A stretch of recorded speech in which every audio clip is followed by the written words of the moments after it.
नमस्कार विद्यार्थी मित्रांनो, एमपीएससी ट्रिक्स या यूट्यूब चॅनलवर तुमचं स्वागत। मी अजय कुमार गोसावी। आज आपण पॉलिटी टेस्ट हा घटक बघणार आहे। तर पॉलिटीवर आधारित असणारे काही महत्त्वाचे प्रश्न आपण आजच्या लेक्चरमध्ये कव्हर करणार आहे। या लेक्चरमध्ये कव्हर करताना पहिली महत्त्वाची गोष्ट ती म्हणजे आपण अगोदर प्रश्न घेणार आहोत, त्यामध्ये तुम्हाला नंतर 30 सेकंदाचा वेळ मिळेल, तुम्हाला मग उत्तर देणार आहोत आणि मग त्यानंतर त्याचं स्पष्टीकरण आपण त्या ठिकाणी करणार आहे। तर 30 सेकंदाचा वेळ तुम्हाला मिळेल त्या ठिकाणी प्रत्येक प्रश्नाचं उत्तर द्यायला।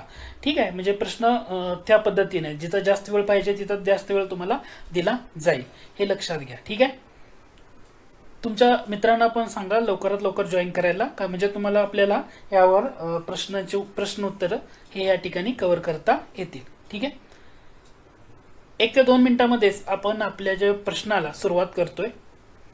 त्या अगोदर सगळ्यात पहिली महत्त्वाची गोष्ट म्हणजे तुम्ही आपलं जर अँड्रॉइड ॲप डाउनलोड केलं नसेल तर ते करू शकता।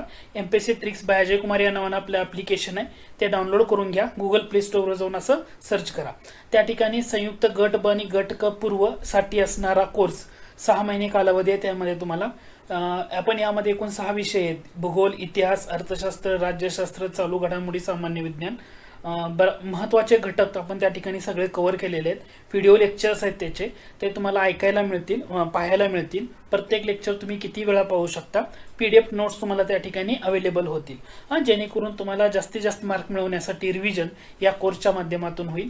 या कोर्सची फी फक्त 399 रुपये आहे। तर तुम्ही जॉईन करा आपलं ॲप्लिकेशन आणि तुमच्या मित्रांना पण शेअर करा। ठीक आहे, याशिवाय आपल्या ॲप्लिकेशनवर वेगवेगळे कोर्सेस पण आहेत। जसं तुम्हाला फक्त आधुनिक भारताचा इतिहास कोर्स घ्यायचा असेल तर तोही तुम्ही घेऊ शकता, कारण त्या कोर्समध्ये आपण 900+ प्रश्न या ठिकाणी कव्हर केलेत आधुनिक भारताच्या इतिहासावर, आणि टॉपिकनुसार त्या ठिकाणी आपण कव्हर करतोय।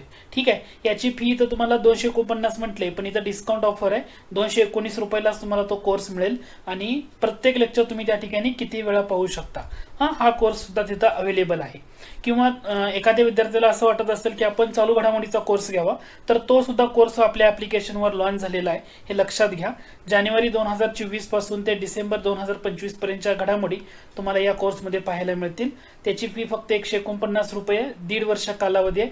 या ठिकाणी प्रत्येक लेक्चर किती वेळा पाहता येईल, टॉपिकनुसार आपण त्या ठिकाणी चालू घडामोडी कव्हर करतोय प्रश्नोत्तराच्या स्वरूपात।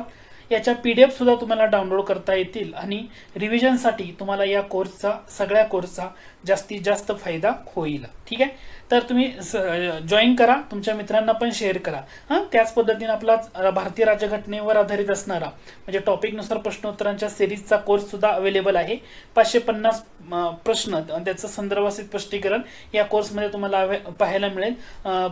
कंबाईन पूर्व व इतर घटकाला तुम्हाला जास्त फायदा होईल याचा, कारण प्रत्येक टॉपिक आयोगाला काय विचारलं जातं ना त्या पद्धतीने आपण या ठिकाणी कव्हर केलेलं आहे। याचा सुद्धा कालावधी 6 महिने आहे। प्रत्येक लेक्चर किती वेळा पाहू शकता। महत्त्वाचा कोर्स आहे, तुम्ही जॉईन करा।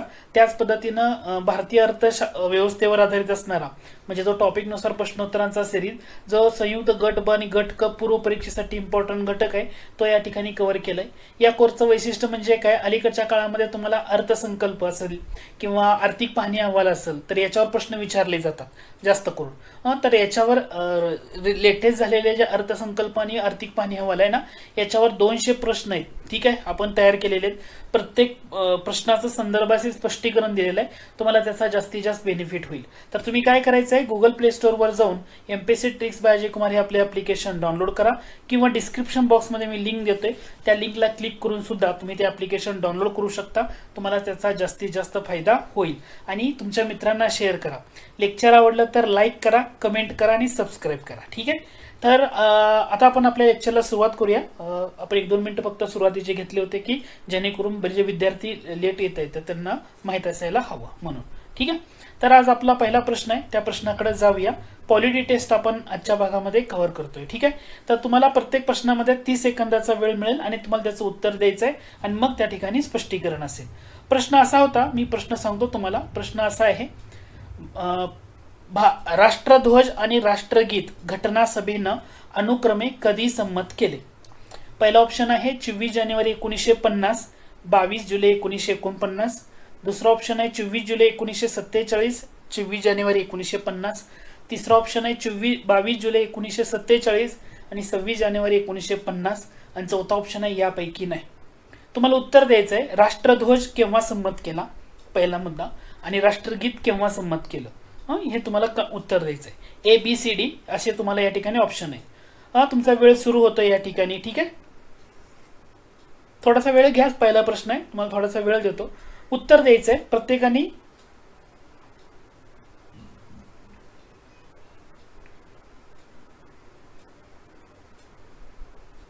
सिंपल वाटतोय प्रश्न की अवघड वाटतोय?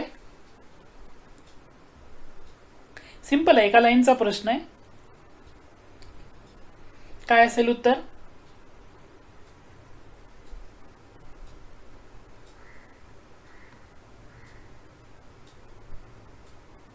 ठीक आहे,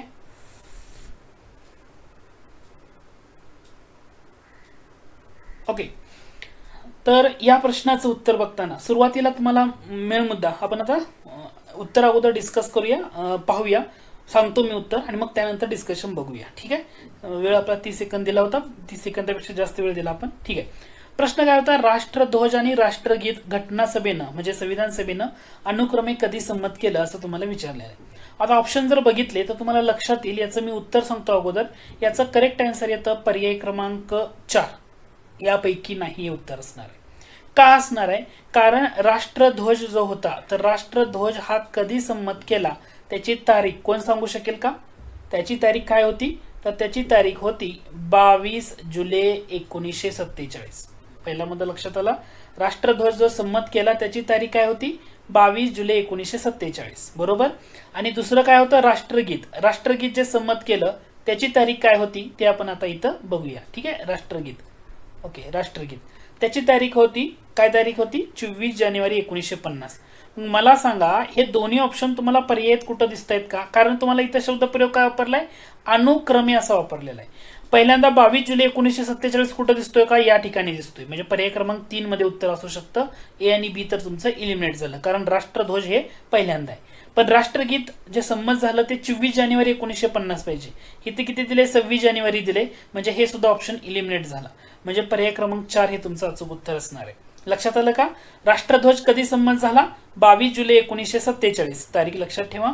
आणि राष्ट्रगीत म्हटलं तर 24 जानेवारी 1950. घटक लक्षात आला? ठीक आहे, जाऊया पुढच्या प्रश्नाकडे. आता हा प्रश्न कंपॅरेटिव्हली सिंपल आहे. तुम्ही त्याचं उत्तर द्यायचं आहे प्रत्येकाने कमेंट चार्ट बॉक्समध्ये. घटना समितीमध्ये फक्त एका समुदायाचं प्रतिनिधित्व होतं असं कोण म्हणाले? पहिला ऑप्शन आहे ग्रॅनविल ऑस्टिन, विस्काउंट सायमन, विन्स्टन चर्चिल, काही यापैकी नाही. तुमचा वेळ सुरू होतोय आता. उत्तर देऊ शकता तुम्ही. 30 सेकंदाचा वेळ मिळेल. 30 सेकंद सुद्धा जास्त होतील. प्रश्न काय आहे? घटना समितीमध्ये फक्त एका समुदायाचं प्रतिनिधित्व होतं असं कोण म्हणालं? म्हणजे घटना समितीबाबत ज्या विविध लेखकांनी जे तुमचं म्हटलेलं आहे, विधान केलेले आहेत, त्याच्यावर आधारित असणारा हा सिंपलचा प्रश्न आहे. आय होप हा घटक लक्षात आला असेल. अगोदर मी याचं उत्तर सांगतो. घटना समितीमध्ये फक्त एका समुदायाचं प्रतिनिधित्व होतं असं कोण म्हणालं? तर याचं उत्तर काय असणार आहे? तर याचं उत्तर असणार आहे पर्याय क्रमांक 3. विन्स्टन चर्चिल हे तुमचं करेक्ट आन्सर असणार आहे. ठीक आहे. आता घटना समितीबाबत भारताच्या जे कोणी कोणी काय काय म्हणालं तर त्याच्याबाबत एक महत्वाचा मुद्दा. तुम्हाला ह्याच्यामध्ये 3 मुद्दे लक्षात ठेवायचे. घटना समितीबाबत जे विधानं केली आहेत ना त्यामध्ये 3. त्यातलं पहिलं लक्षात ठेवायचं, ग्रॅनविल ऑस्टिन यांनी घटना समितीबाबत काय म्हटलं होतं. ग्रॅनविल ऑस्टिन यांनी म्हटलं होतं घटना समिती म्हणजे काय? तर घटना समिती म्हणजे काँग्रेस आणि काँग्रेस म्हणजे काय? तर भारत असं म्हटलेलं होतं. म्हणजे घटना समिती म्हणजे काँग्रेस आणि काँग्रेस म्हणजे काय? तर भारत असं कोण म्हणालं? तर ग्रॅनविल ऑस्टिन असं म्हणाले. विस्काउंट सायमन यांनी काय म्हणालं? विस्काउंट सायमन यांनी असं म्हटलं होतं घटना समिती म्हणजे ही काय आहे? हिंदूंची सभा आहे. काय म्हणाले होते? घटना समिती म्हणजे काय आहे? हिंदूंची सभा आहे असं विस्काउंट सायमन म्हणाले होते. ठीक आहे. आणि विन्स्टन चर्चिल असं काय म्हणाले होते? तर घटना समितीमध्ये फक्त एका समुदायाचं प्रतिनिधित्व आहे असं विन्स्टन चर्चिल असं म्हणाले होते. हे तिन्ही लेखकांची जी विधान आहेत ना ती जास्त इम्पॉर्टंट होती. समजा मी तुम्हाला असा प्रश्न विचारला, घटना समितीची निशाणी काय होती? उत्तर काय असेल? घटना समितीची निशाणी काय होती? उत्तर काय असेल? यस, तर हत्ती. काय होती? हत्ती. ओके, हा प्रश्न लक्षात आला. ठीक आहे, जाऊया पुढच्या प्रश्नाकडे मग तुमच्यासाठी. ओके, पुढच्या प्रश्नाकडे जाण्या अगोदर ही विधानं मुद्दामून रिकॉल करतोय. ग्रॅनविल ऑस्टिन यांनी घटना समितीबाबत काय म्हटलं होतं? घटना समिती म्हणजे काँग्रेस आणि काँग्रेस म्हणजेच काय? भारत, हे लक्षात ठेवा. विस्काउंट सायमन यांचं नाव लक्षात घ्या. यांनी घटना समितीला हिंदूंची सभा आहे असं म्हटलं होतं. हे महत्वाचं. ठीक आहे. आणि विन्स्टन चर्चिल यांनी काय म्हटलं होतं? तर घटना समितीमध्ये फक्त एका समुदायाचं प्रतिनिधित्व आहे. घटना समितीची निशाणी काय होती? मी तुम्हाला आता एक प्रश्न विचारला होता, तर त्याचं उत्तर हत्ती. जाऊया पुढच्या प्रश्नाकडे. प्रश्न क्रमांक 3. तुम्हाला प्रश्न दिल्यानंतर 30 सेकंदाचा वेळ मिळेल त्याचं उत्तर द्यायला. ठीक आहे. तर प्रश्न देतोय. प्रश्न काय आहे बघा. खालीलपैकी घटना समितीमधील कोणत्या समितीचे अध्यक्ष सरदार वल्लभभाई पटेल नव्हते? प्रश्न नीट ऐकू घ्या, उत्तर मग उत्तर द्या. प्रश्न असा विचारलाय, खालीलपैकी घटना समितीमधील कोणत्या समितीचे अध्यक्ष सरदार वल्लभभाई पटेल नव्हते? ऑप्शन आहेत संस्थाने वाटाघाटी समिती, प्रांतिक राज्यघटना समिती, मूलभूत हक्क व अल्पसंख्याक समिती, आणि चौथा ऑप्शन आहे वरीलपैकी सर्व समितीचे अध्यक्ष होते. 30 सेकंदाचा वेळ मिळेल तुम्हाला उत्तर द्यायला. चॅट बॉक्समध्ये नक्की मेन्शन करा काय उत्तर असेल याचं. घटना समितीमधील कोणत्या समितीचे अध्यक्ष सरदार वल्लभभाई पटेल नव्हते? ठीक आहे.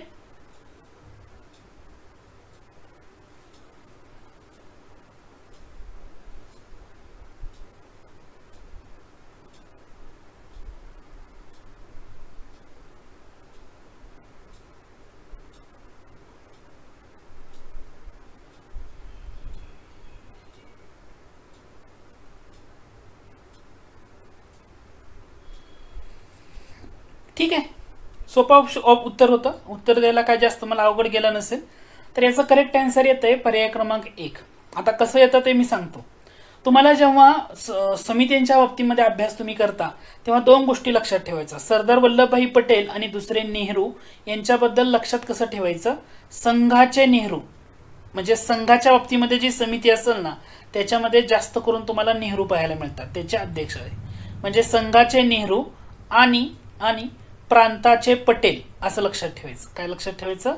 संघाचे नेहरू आणि प्रांताचे पटेल असं लक्षात ठेवायचं. म्हणजे प्रांतिक राज्यघटना समिती असू दे का प्रांताच्या संदर्भातल्या वेगवेगळ्या समिती असू द्या त्याच्या अध्यक्ष हे सरदार वल्लभभाई पटेलच तुम्हाला पाहायला मिळतात. हे तुम्हाला कसं लक्षात ठेवायचं हे सांगितलंय. आणि संघाचे नेहरू असं का म्हणतोय? कारण जे संघ राज्य समिती संघाच्या बाबतीमध्ये जे समिती आहेत तर ते नेहरू होते. आता सरदार वल्लभभाई पटेल हे प्रांतिक राज्यघटना समितीचे, कारण प्रांताचे पटेल म्हणतोय ना तर ते बरोबर आहे, प्रांतिक राज्यघटना समितीचे अध्यक्ष होते. किंवा मूलभूत हक्क अल्पसंख्याक समितीची जी मेन कमिटी होती त्याचे अध्यक्ष सुद्धा सरदार पटेल होते. पण ही जे संस्थान वाटाघाटा समिती आहे या समितीचे अध्यक्ष कोण? तर याचे अध्यक्ष होते पंडित जवाहरलाल नेहरू. हे लक्षात ठेवा. संस्थाने वाटाघाटा समितीचे अध्यक्ष कोण होते? पंडित जवाहरलाल नेहरू. हे लक्षात ठेवा. हा सगळ्यात महत्वाचा मुद्दा. हा घटक लक्षात आला. त्याच्यामुळे पर्याय क्रमांक 1 हे तुमचं अचूक उत्तर असणार आहे. ठीक आहे. घटक लक्षात आला. ओके. ठीक आहे. आता पुढचा प्रश्न बघूया आपण.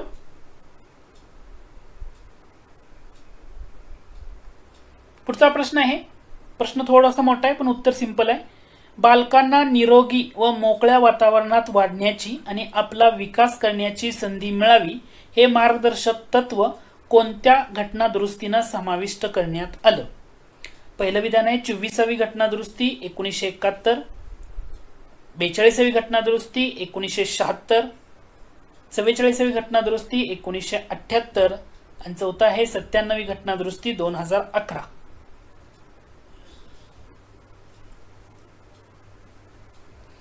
काय उत्तर असेल? बालकांना निरोगी व मोकळ्या वातावरणात वाढण्याची व आपला विकास करण्याची संधी मिळावी हे मार्गदर्शक तत्व खालीलपैकी कोणत्या घटना दुरुस्तीने समाविष्ट करण्यात आलं? ठीक आहे. 30 सेकंदाचा वेळ आहे तुम्हाला. ओके. घटक लक्षात आला.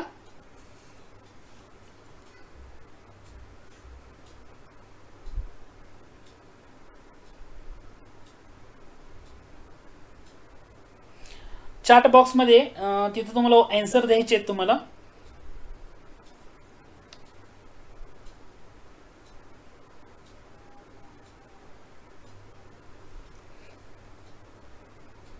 ठीक आहे.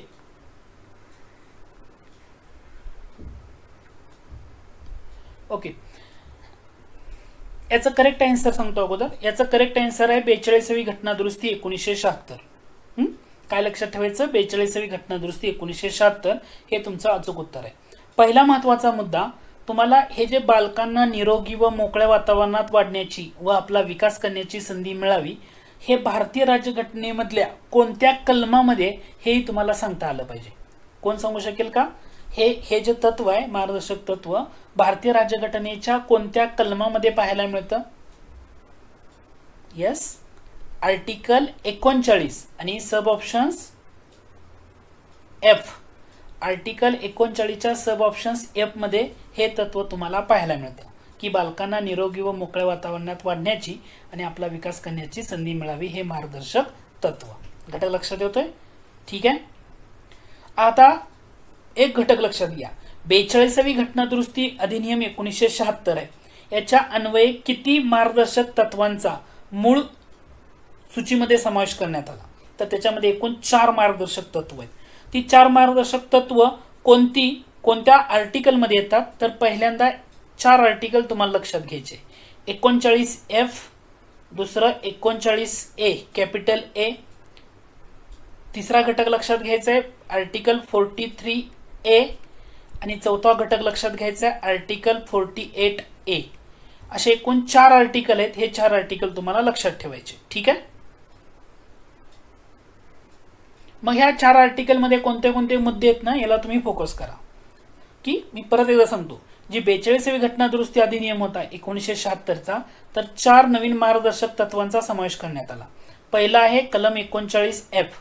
यानं 42व्या घटना दुरुस्तीने समावेश झालेला बालकांना निरोगी व मोकळ्या वातावरणात वाढण्याची व आपला विकास करण्याची संधी मिळावी. जो आता आपण प्रश्न विचारला होता ते झालं. ठीक आहे. दुसरं येतं 39A. कलम किती आहे, आर्टिकल किती आहे? 39 कॅपिटल ए. लक्षात ठेवा. यामध्ये काय सांगितलं होतं? तर सर्वांना समान न्यायाची हमी आणि गरिबांना मोफत कायदेविषयक सहाय्य. हे घटक नक्की लक्षात ठेवा. का म्हणतोय मी ह्याला स्टार करतोय? परीक्षेमध्ये आतापर्यंत बऱ्याच वेळा यावर विचारले की गरिबांना मोफत कायदेविषयक सहाय्य याच्याबाबतची तरतूद कोणत्या कलमामध्ये आहे किंवा कोणत्या घटना दुरुस्तीनं हे ऍड केलं. तर हे ऍड केलं 42व्या घटना दुरुस्तीनं. कलम आहे 39A. हे तुम्हाला इथं लक्षात ठेवायचं आहे. म्हणजे पहिल्यांदा 39F स्मॉल एफ, 39 कॅपिटल ए, हे 2 मुद्दे झाले. त्यानंतर तुम्हाला कलम 43A कॅपिटल ए हे तुम्हाला इथं लक्षात ठेवणं गरजेचं आहे की कामगारांना व्यवस्थापनात सहभाग मिळाव्यासाठी पावलं उचलणं. आणि चौथा आहे कलम 48A, म्हणजे पर्यावरणाचं संरक्षण आणि संवर्धन करण्यासाठी आणि वने व वन्य जीवसृष्टी यांचं रक्षण करण्यासाठी प्रयत्न करणं. तर हे मार्गदर्शक तत्वांचा समावेश 42व्या घटना दुरुस्तीनं करण्यात आलेला आहे. तर तुम्हाला याच्यावर कशा पद्धतीने प्रश्न विचारला जाईल तर मला उत्तर देता आलं पाहिजे. आय होप हा घटक तुमचा इथं क्लिअर झाला असेल. ठीक आहे. पुढचा प्रश्न आहे. प्रश्न बघा आणि मग उत्तर द्या. मूळ घटनेत एकूण 8 परिशिष्ट होती. 9वे, 10वे, 11वे व 12वे परिशिष्ट अनुक्रमे कोणत्या वर्षी झालेल्या घटना दुरुस्तीनं समाविष्ट करण्यात आले? 9व, 10व, 11व आणि 12व परिशिष्ट कोणत्या वर्षी झालेले जे घटना दुरुस्ती आहे ना त्यांना समाविष्ट करण्यात आलं. ठीक आहे. ऑप्शन दिलेले आहेत तुम्हाला इथं पाहून घ्या. ऑप्शन 1951, 1985, 1992, 1992, 51, 85, 92, 93, 67, 85, 92, 83, 67, 82, 93, 93 असे ऑप्शन दिलेले आहेत.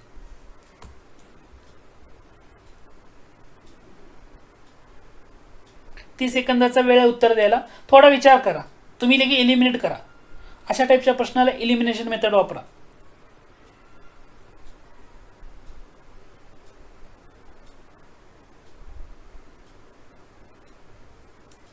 हिंट देतो. 11व आणि 12व परिशिष्ट हे जर नीट समजलं कोणत्या घटना दुरुस्तीने आले तुमचं उत्तर तुम्हाला देता येईल. येते का? चॅट बॉक्स मध्ये आन्सर द्या.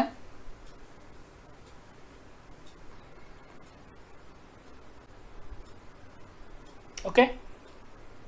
ठीक आहे. तर 11-12व्या परिशिष्टावरनं तुम्ही उत्तर देऊ शकताय, कारण 11वं परिशिष्ट ही 73व्या घटनादुरुस्तीनं, 12वं परिशिष्ट 74व्या घटनादुरुस्तीनं, आणि त्या दोन्ही घटनादुरुस्ती कधीच्या आहेत? 1992च्या. इथं तुम्ही जर ऑप्शनमध्ये बघा, हे 1993 दिले, इथे 83 दिले, इथं 93 दिले, त्यामुळे तिन्ही ऑप्शन इलिमिनेट झाले, म्हणजे पर्याय क्रमांक ए तुमचा अचूक उत्तर आहे. कारण तुम्हाला लक्षात काय ठेवायचं आहे? 9वं परिशिष्ट, 10वं परिशिष्ट, 11वं परिशिष्ट आणि 12वं परिशिष्ट कोणत्या सालच्या घटनादुरुस्तीनं? 9वं परिशिष्ट पहिली घटनादुरुस्ती.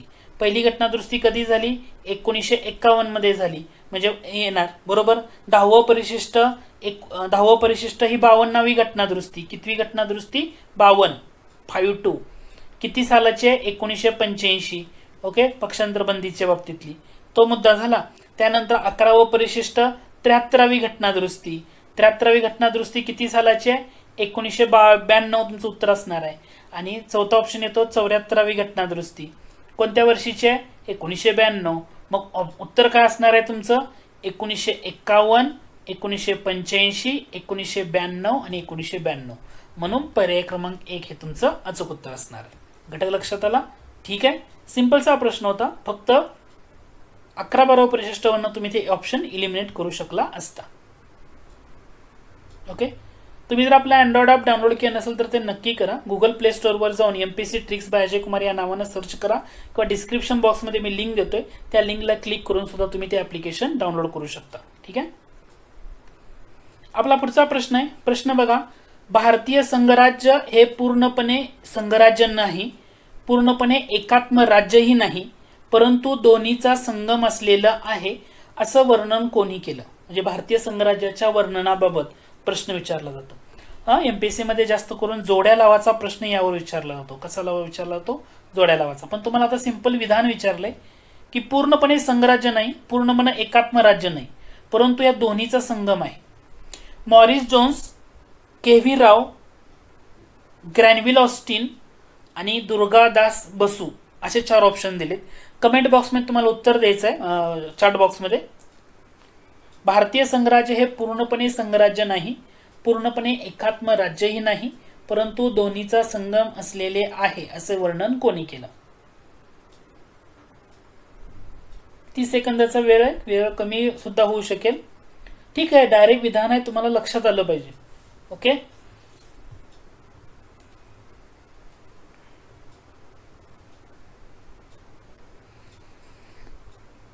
तर याचं उत्तर आय होप आता झाला असेल टाइम. ठीक आहे, याचं उत्तर काय आहे? तर याचं उत्तर आहे पर्याय क्रमांक 4, दुर्गादास बसू यांनी म्हटलेलं आहे. कोणी म्हटलेलं आहे? दुर्गादास बसू. बरं, हे विधान आपल्या M लक्ष्मण पुस्तकामध्ये दिलेलं आहे, त्यामुळे तिथलंच आपण घेतलेलं आहे प्रश्न, त्यामुळं असं बाहेरचं काही नाही आहे. ठीक आहे, मॉरिस जोन्स यांनी भारतीय संघराज्याचं वर्णन करताना, आता स्पष्टीकरण देतो. मॉरिस जोन्स यांनी भारतीय संघराज्याचं वर्णन करताना काय म्हटलं? तर भारतीय संघराज्य हे काय आहे? वाटाघाटीचे संघराज्य आहे, म्हणजे बार्गेनिंग फेडरलिझम असं म्हणतो. वाटाघाटीचे संघराज्य. कसं आहे? वाटाघाटीचे संघराज्य आहे. तर हे तुम्हाला पहिल्यांदा लक्षात ठेवायचं आहे. KV राव यांनी काय म्हटलं भारतीय संघराज्याबाबत? तर भारतीय संघराज्य हे केंद्रीकरण असलेले संघराज्य आहे. कसं आहे? केंद्रीकरण असलेले संघराज्य, हे लक्षात घ्यायचं. ठीक आहे, केंद्रीकरण असलेलं संघराज्य. आणि तिसरं आहे ग्रॅनविल ऑस्टिन. ग्रॅनविल ऑस्टिन यांनी भारतीय संघराज्याचं वर्णन कसं केलंय? तर भारतीय संघराज्य हे कसं आहे? सहकारी संघराज्य आहे. कसं आहे? सहकारी संघराज्य आहे. हे तिन्ही मुद्दे लक्षात येतील का? लक्षात ठेवायचेच. जोड्या लावायला तुम्हाला विचारलं जातं. ठीक आहे, पर्याय क्रमांक 4 हे तुमचं अचूक उत्तर आहे या प्रश्नाचं. तर हे लक्षात ठेवा बरं का. मॉरिस जोन्स वाटाघाटीचं संघराज्य, KV राव केंद्रीकरण असलेलं संघराज्य आणि ग्रॅनविल ऑस्टिन सहकारी संघराज्य. ठीक आहे, ओके, जाऊया पुढच्या प्रश्नाकडे. ओके, पुढचा प्रश्न आहे बघा, प्रश्न क्रमांक 7. तुम्हाला 4 विधानं दिलीत आणि योग्य विधान निवडायला सांगितले. इथं तुम्हाला थोडासा जास्त वेळ मिळेल, कारण प्रश्न थोडासा मोठा आहे. ठीक आहे, योग्य विधान ओळखायचं आहे तुम्हाला यामधून. ओके, योग्य विधान ओळखायचं आहे. पहिलं विधान आहे, डिसेंबर 1953 मध्ये फाजल अली यांच्या अध्यक्षतेखाली राज्य पुनर्रचना आयोग स्थापन करण्यात आला. दुसरं विधान आहे, या आयोगानं आपला अहवाल सप्टेंबर 1955 मध्ये सादर केला. तिसरं विधान आहे, राज्यांची भाषावर पुनर्रचना करणं मुख्यतः या आयोगानं मान्य केलं. आणि चौथं विधान आहे एक भाषा एक राज्य हा सिद्धांत या आयोगानं नाकारला.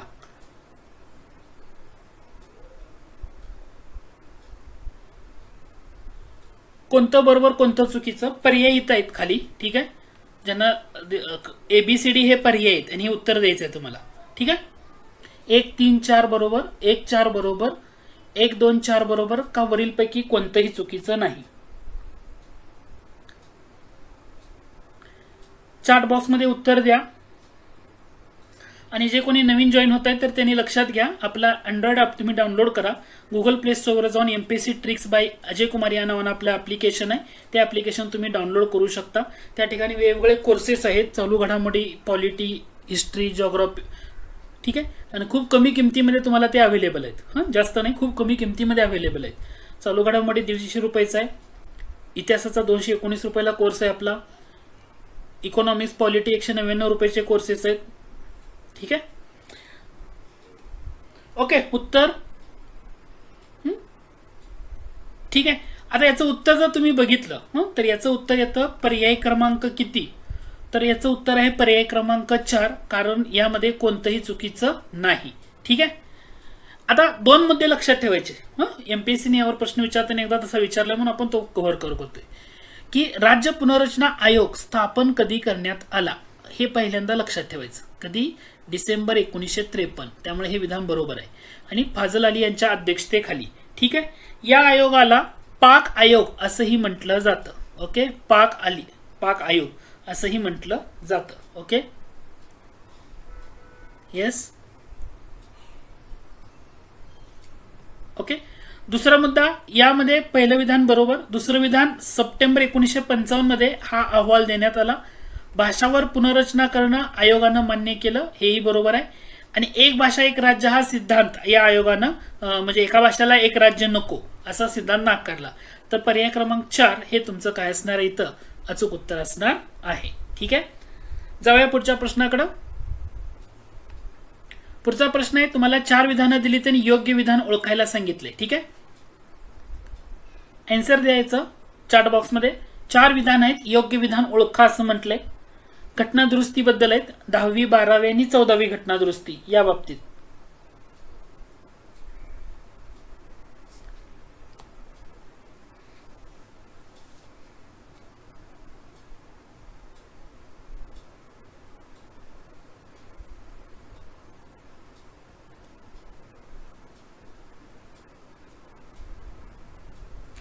केंद्रशासित प्रदेशाचा दर्जा यावर असणारी विधान आहेत. योग्य विधान ओळखायचं आहे. आता हा कन्फ्यूज करणारा घटक आहे, थोडासा विचार करा, चॅट बॉक्स मध्ये मेन्शन करा उत्तर.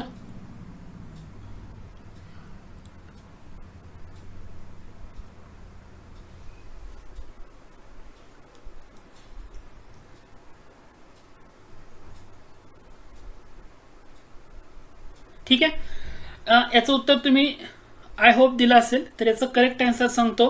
करेक्ट आन्सर येतं 14वी घटना दुरुस्ती अन्वये पुदुच्चेरी या प्रदेशात केंद्रशासित प्रदेशाचा दर्जा देण्यात आला, हे तुमचं अचूक उत्तर असणार आहे.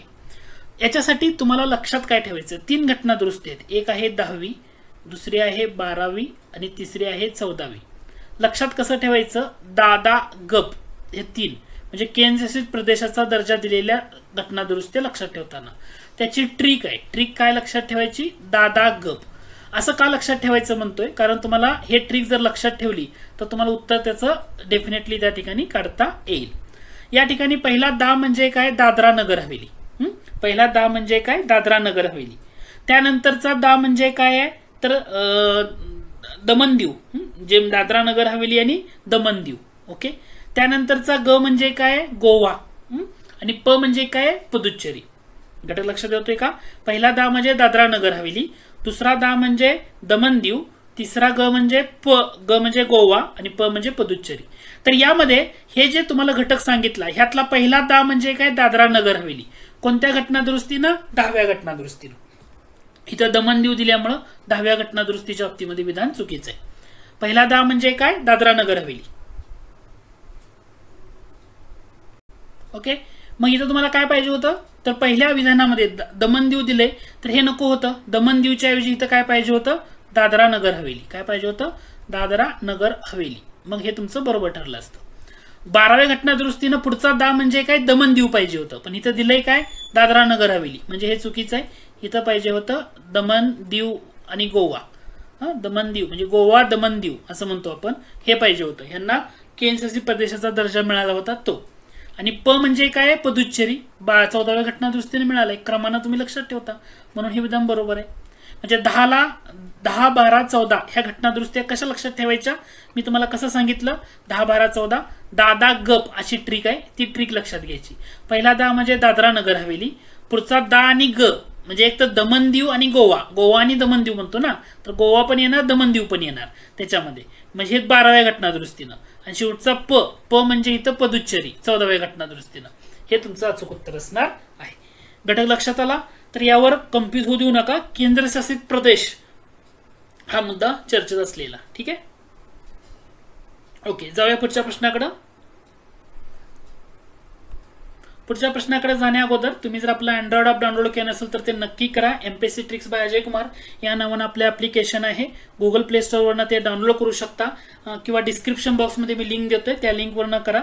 संयुक्त गट ब आणि गट क पूर्व परीक्षेसाठी असणारा कोर्स आपला लॉन्च झालेला आहे. याची किंमत फक्त 399 रुपये आहे, हे लक्षात घ्या. या 399 रुपयामध्ये तुम्हाला काय मिळतंय, महाराष्ट्राचा भूगोल, आधुनिक भारताचा इतिहास, ह्याच्यात 330 प्रश्न आहेत. आधुनिक भारत इतिहासावर आपण 900 प्रश्नाचा एक ब्रॉड कोर्स आहे आपला, तो तुम्हाला इथं अवेलेबल होईल.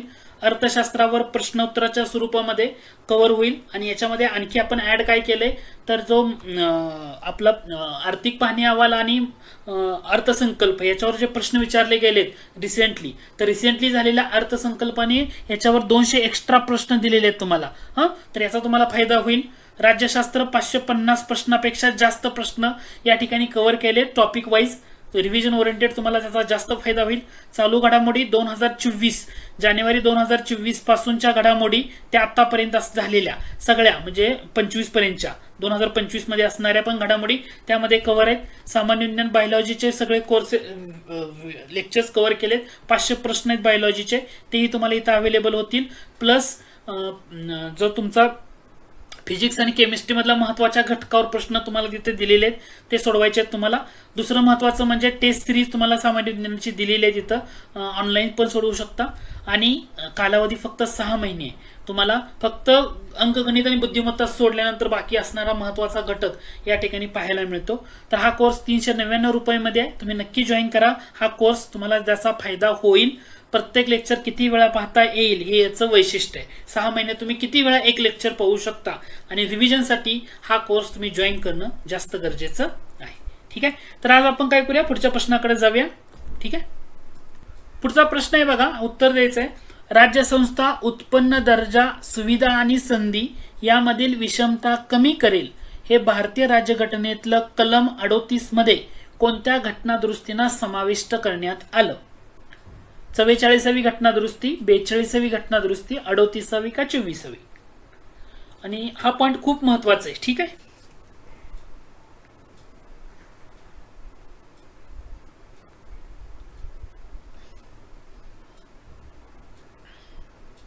काय उत्तर असेल कमेंट बॉक्समध्ये मेन्शन करा, चॅट बॉक्समध्ये मेन्शन करा.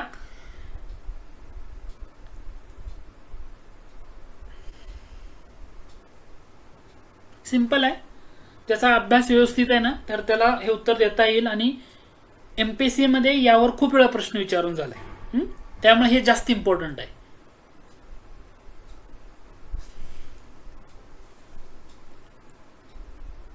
ओके, याचं करेक्ट आन्सर येतं पर्याय क्रमांक ए, म्हणजे 44व्या घटना दुरुस्तीनं 1978ला हा घटक ऍड करण्यात आला. जेव्हा तुम्हाला हा घटक विचारला जाईल, राज्यसंस्था कशामधली विषमता कमी करेल, विषमता म्हटलं उत्पन्न आणि दर्जा, यावर तुम्हाला जास्त वेळ विचारले की राज्यसंस्था उत्पन्न आणि दर्जा याच्यातील विषमता कमी करेल, तर 38व्या कलमामध्ये येतं मार्गदर्शक तत्वातल्या. तर ते तुम्हाला इथं लक्षात ठेवणं जास्त गरजेचं आहे. आणि कोणती घटना दुरुस्ती, तर 44वी घटना दुरुस्ती 1978 याला झालेली. तर हा घटक नक्की लक्षात ठेवा. ओके, जाऊया पुढच्या प्रश्नाकडे. दररोज 8 वाजता आपण असे लेक्चर घेणार आहे, हे लक्षात घ्या. जे नवीन जॉईन होतात तर त्यांनी लक्षात ठेवा, दररोज 8 वाजता आपण हे दररोज विषयावर प्रश्न तुम्हाला घेणार आहे आपण टेस्ट. तर नक्की जॉईन करायचं आपला चॅनलला सबस्क्राईब करा, म्हणजे त्याचं नोटिफिकेशन तुम्हाला भेटत राहील. लेक्चरला लाईक करत चला, ठीक आहे. आणि आपल्या ॲप्लिकेशन मात्र नक्की डाउनलोड करा. प्रश्न बघा, उद्दिष्टांच्या ठरावाबाबतीत 4 विधानं दिलीत, कोणतं विधान गैरलागू आहे ते ओळखा.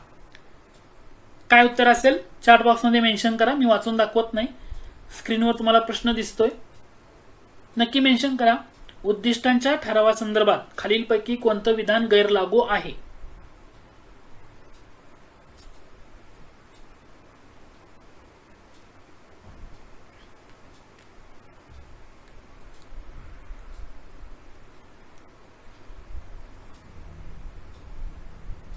ओके,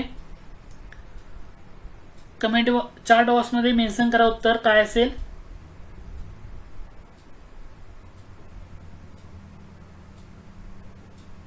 ठीक आहे. आता एमपीएससी तुम्हाला ज्या घटकाला कन्फ्यूज करते ना, त्या घटकावर आधारित असणारा हा प्रश्न होता की उद्दिष्टांचा ठराव हा घटना समिती पुढे मांडला कोणी, तर त्याचं उत्तर आहे पंडित जवाहरलाल नेहरू यांनी मांडला, म्हणजे पहिलं विधान बरोबर आहे. मग हा मांडला तो कधी मांडला, ती तारीख महत्वाची. इथं तुम्हाला दिलंय काय, 11 डिसेंबर 1946 ला मांडला नेहरूंनी. तर हे विधान चुकीचं आहे, कारण 11 डिसेंबर आहे का, नाही. याच्याऐवजी इथं काय पाहिजे होतं, 13 डिसेंबर 1946 असं पाहिजे होतं. ओके, 13 डिसेंबर 1946 मांडला कधी, 13 डिसेंबर 1946 ला.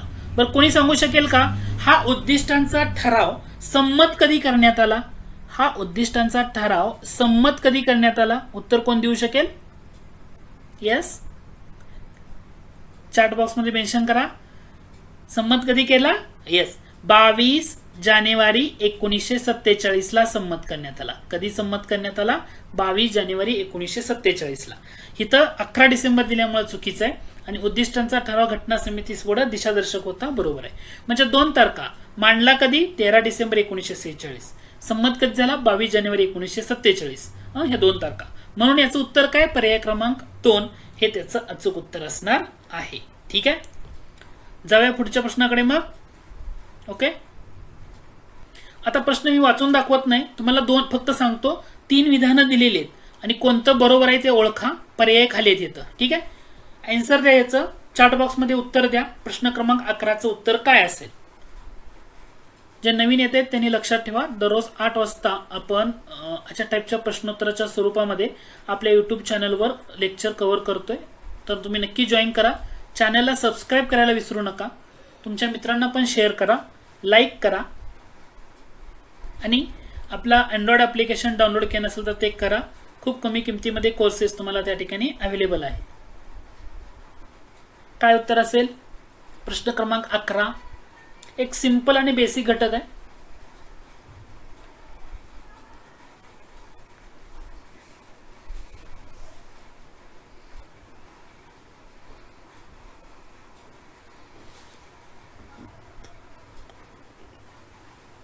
ठीक आहे, आय होप तुम्हाला प्रश्न समजला असेल. पहिलं विधान काय म्हणते बघा, आता मी एक्सप्लेन करतो आणि त्याचं अचूक उत्तर तुम्हाला सांगतो. मूलभूत कर्तव्यांची नोंद मूळ राज्यघटनेत करण्यात आली नव्हती. तर मूलभूत कर्तव्य मूळ राज्यघटनेमध्ये नव्हतीच, हे बरोबर आहे. ठीक आहे, पण कोणत्या समितीने याची शिफारस केली होती, तर त्यासाठी स्वर्णसिंह समिती ही तुम्हाला लक्षात ठेवायची. कोणती, स्वर्णसिंह. बरं, कोण सांगू शकेल स्वर्णसिंह समितीनं किती मूलभूत कर्तव्यांची शिफारस केली होती. स्वर्णसिंह समितीनं किती मूलभूत कर्तव्यांची शिफारस केली होती. 8, बरोबर, 8.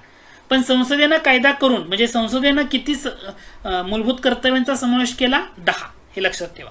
शिफारस 8ची केली, पण समावेश होताना ऍक्च्युअली 10 केली होती. कोणत्या घटना दुरुस्तीनं, 42व्या घटना दुरुस्ती. म्हणजे दुसरं विधान बरोबर आहे. 1976च्या साली 42व्या घटना दुरुस्तीनं 10 मूलभूत कर्तव्यांची नोंद राज्यघटनेत केली.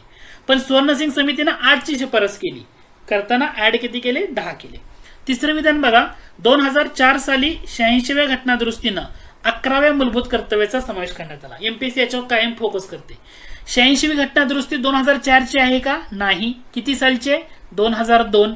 म्हणजे हे तिसरं चुकीचं आहे, म्हणजे फक्त 1 आणि 2 हे तुमचं अचूक उत्तर आहे.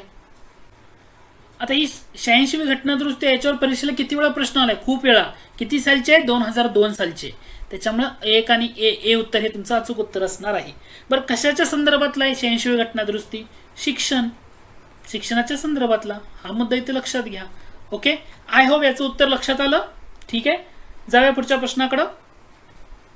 पुढचा प्रश्न आहे, मूलभूत कर्तव्याच्या बाबतीमध्ये खालीलपैकी कोणतं विधान बरोबर नाही ते ओळखा. कोणतं विधान बरोबर नाही ते ओळखा म्हटले. ठीक आहे, 4 ऑप्शन्स आहेत. याचं उत्तर काय असेल चॅट बॉक्समध्ये मेन्शन करा. मूलभूत कर्तव्याच्या बाबतीमध्ये कोणतं विधान बरोबर नाही?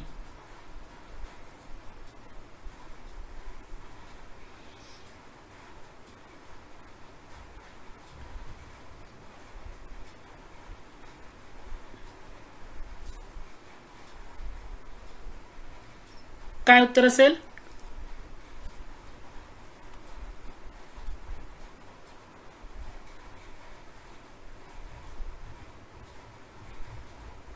ओके, याचं करेक्ट आन्सर येतं पर्याय क्रमांक 3. लक्षात येते का?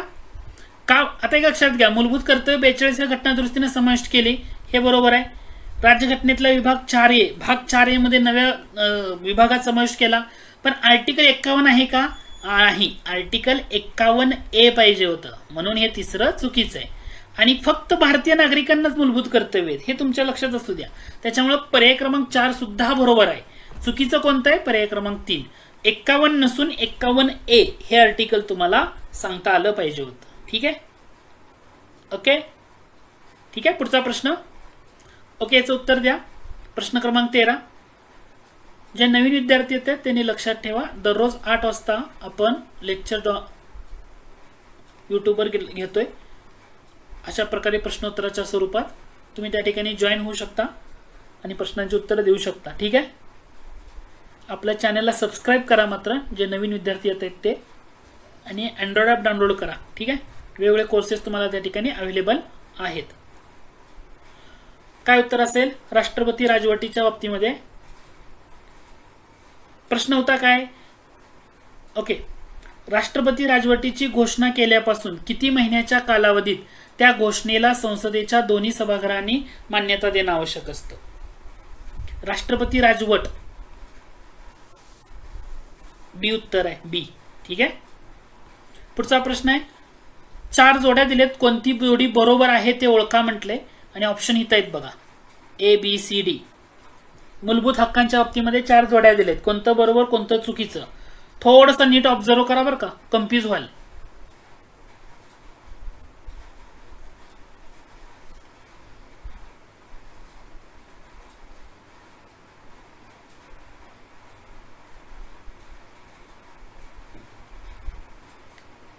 ओके,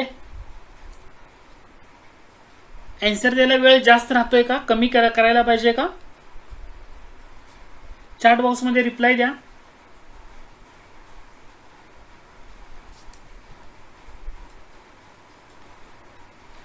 ओके, याचं उत्तर बघा, तुम्हाला इथं थोडंसं नीट लक्षात आलं पाहिजे की मूलभूत हक्कांच्या ज्या जोड्या दिलेत, आता समानतेचा हक्क म्हणजे समतेचा 14 ते 18 मध्ये तुम्हाला पाहायला मिळतो. ठीक आहे, पण स्वातंत्र्याच्या हक्कामध्ये कलम 19 ते 23 आहे का? इथं काय पाहिजे होतं तुम्हाला? 19 ते 22 पाहिजे होतं, बरोबर आहे की नाही? 23 येणार आहे का? नाही. शोषणाविरुद्धचा अधिकार आहे 23, त्यामुळे इथं हे चुकीचं आहे. शोषणाविरुद्धचा हक्क हा काय होता? कलम 23 आणि 24. इथं दिलंय काय? 24 आणि 25. 25 दिल्यामुळे हे पण चुकीचं आहे. धर्म स्वातंत्र्याचा हक्क तुम्हाला कलम किती मध्ये पाहायला मिळतो? 25 पासून कलम 28 मध्ये पाहायला मिळतो, म्हणजे हे सुद्धा चुकीचं आहे. पर्याय क्रमांक ए म्हणजे फक्त ए काय असणार आहे? तुमचं अचूक उत्तर असणार आहे. ओके, गट लक्षात आला का? ठीक आहे, हे लक्षात असू द्या. आणि जे कलम 29 आणि 30 आहे, सांस्कृतिक आणि शैक्षणिक हक्क आहे, घटनात्मक उपायांचा हक्क कलम 32 मध्ये तुम्हाला पाहायला मिळतो. ठीक आहे, बरं. संपत्तीचा हक्क भाग 3 मध्ये जोपर्यंत होता त्याला मूलभूत हक्कांचा दर्जा प्राप्त होता, पण ही घटना दुरुस्ती लक्षात ठेवा. संपत्तीच्या हक्काबाबतीत 44वी घटना दुरुस्तीनं भाग 3 मधनं काढला आणि भाग 12 मध्ये समाविष्ट करण्यात आला, हे लक्षात असू द्या. ठीक आहे, जाऊया पुढच्या प्रश्नाकडे.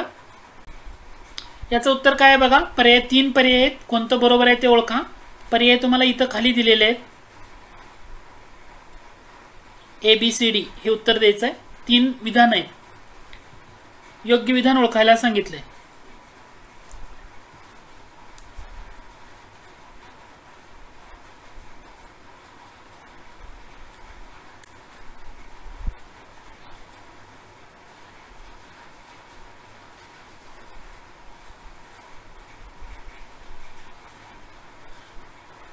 घटक लक्षात येतोय का? ठीक आहे, क्विक उत्तर द्या, सराव झाला पाहिजे. ठीक आहे, आता इथे तुम्ही घटक लक्षात घ्या. प्रश्न काय दिलाय तुम्हाला? योग्य विधान ओळखायला सांगितले. न्यायिक पुनर्विलोकाचं तत्व भारतानं ब्रिटन देशाच्या राज्यघटनेमधून घेतलंय. आता न्यायिक पुनर्विलोकाचं तत्व भारतानं ब्रिटनमधून घेतलंय का? नाही. मग कोणता देश आहे तिथं? कोणता देश आहे? USA, United states of America या देशांच्या राज्यघटनेमधून घेतलं. म्हणजे 1 नंबर चुकीचा आहे. एवढं जरी कळलं तर तुम्ही हा ऑप्शन एलिमिनेट करू शकता, हा पण करू शकता आणि हा पण करू शकता. म्हणजे तुमचं डोळे झाकून उत्तर काय असणार आहे? 2 आणि 3 बरोबर. हे काय असणार आहे? उत्तर असणार आहे. न्यायिक पुनर्विलोकन हा शब्द घटनेत कुठेही वापरण्यात आलेला नाही, म्हणजे समाविष्ट केलेला नाही, त्याची व्याख्या दिलेली नाही. भारतीय राज्यघटनेच्या कलम 13 मध्ये न्यायिक पुनर्विलोकाचं तत्व स्पष्ट होतं. तर हे विधान या ठिकाणी बरोबर आहे, कारण मूलभूत हक्कांचा विरोधी असणारं कायदं व त्याचं रद्दकरण हे कलम 13 मध्ये पाहायला मिळतं आणि तो महत्वाचा घटक तुम्हाला या ठिकाणी पाहायला येतो. ओके, ठीक आहे, जाऊया पुढच्या प्रश्नाकडे. प्रश्न क्रमांक 16, चार्ट बॉक्समध्ये उत्तर द्या. काय असेल? भारतीय संविधानातली खालीलपैकी कोणती तरतूद आयरिश राज्यघटनेकडून घेतलेली नाही ते ओळखा. प्रश्न नीट वाचा. घेतलेली नाही म्हणते आयरिश खंड, कोणती तरतूद?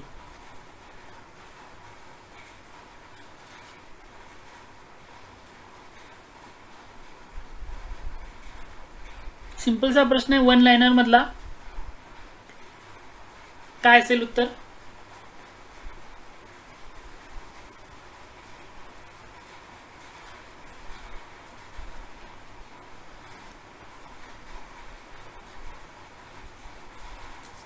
दररोज 8 वाजता आपण या ठिकाणी लेक्चर घेणार आहोत, हे लक्षात असू द्या. दररोज 8 वाजता, दररोज 8 वाजता. ओके, यूट्यूबवर. तर यूट्यूबला सबस्क्राईब करा आणि जास्तीत जास्त तुमच्या मित्रांना शेअर करा. ठीक आहे, ओके. याचं उत्तर बघा. आयरिश राज्यघटनेमधून काय घेतलेलं नाही हे ओळखायला सांगितले. पहिलं, मार्गदर्शक तत्व आयरिश राज्यघटनेमधून घेतली का? हो, बरोबर आहे. त्यानंतर राष्ट्रपतीच्या निवडणुकीची पद्धत हा घटक घेतला का? घेतलाय. ओके.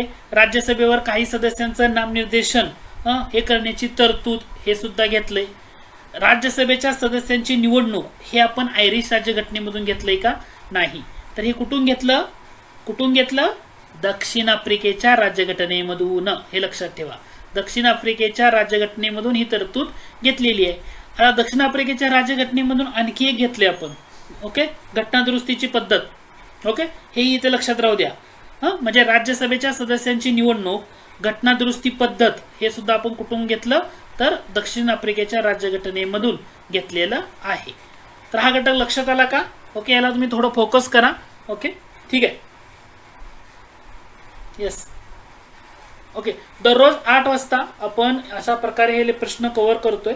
आजचा या घटकामधला हे पहिलंच लेक्चर होतं. तर तुम्ही तुमच्या मित्रांना नक्की शेअर करा, चॅनलला सबस्क्राईब करा, जास्तीत जास्त तुमच्या मित्रांना शेअर करा आणि आपलं ॲप्लिकेशन डाउनलोड केलं नसेल तर ते नक्की करा, MPSC tricks bye Ajay Kumar. कारण त्या ठिकाणी वेगवेगळे आणि महत्त्वाचे कोर्सेस अवेलेबल आहेत. तसा हा तुम्हाला डिस्काउंट ऑफरमध्ये असलेला कोर्स आहे. फक्त 399 रुपयेमध्ये अवेलेबल आहे.